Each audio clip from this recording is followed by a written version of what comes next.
Trending naman mga kapatid ng saluduhan ni Olympic gold medalist Carlos Yulo ang kanyang ama na nag-abang sa kanya sa Heroes Parade kahapon.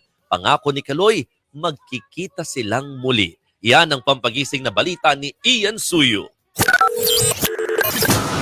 Sa kasagsagan ng pagkaway ni double gold Olympics medalist Carlos Yulo sa mga nag-aabang sa Heroes Parade ng Pinoy Olympians sa Maynila, nakaabang ang kanyang ama sa bahagi ng Roxas Boulevard. Ngiting-ngiti at kaway ng kaway at may pa-banner pa para mapansin ng anak. Hindi naman nabigo ang proud na ama dahil sinaluduhan siya ni Kaloy mula sa float. Matapos ang parada, nag-share si Kaloy ng screenshot ng kanyang ama na nakaabang habang dumaraan ang float ng Olympians. Happy raw siya na makita ang kanyang ama at nagsorry siya dahil hindi na siya masyadong nakakaway sa dami ng mga nagpa-autograph. Kita-kits daw soon. Ilang minuto pang nagtagal ang parada na nagsimula sa Aliw Theater. Punong-puno ang kalsada ng Maynila ng mga gustong masilayan at magpapirma sa ating mga atleta. Nagtapos ang Heroes Parade sa Rizal Memorial Sports Complex. Bago nito, tinanggap ni Kaloy ang 3-bedroom condo unit niya sa Taguig. Nilibot niya ang bagong tirahan na 32 million pesos ang halaga mula sa isang pribadong kumpanya.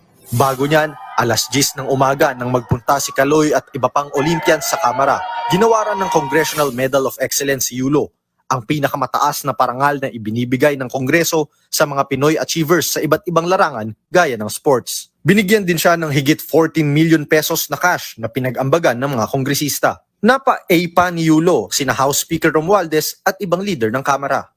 Maraming salamat po sa lahat po na nagdasal po sa amin at sumuporta. Nagpuyat po para mapanood po yung mga competitions namin. God bless us all po. Ang panalo po namin ay panalo po nating lahat. Sina Petesio at Villegas naman nakatanggap Po sa ng tig 2.5 million pesos at Congressional Medal of Distinction.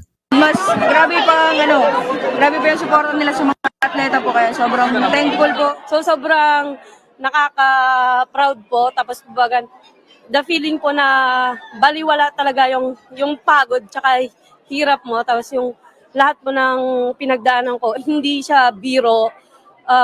Kasi po yung dugot pawis. Ang ibang atleta naman natin na hindi nakapag-uwi ng medalya, ginawaran pa rin ng tig 500,000 pesos.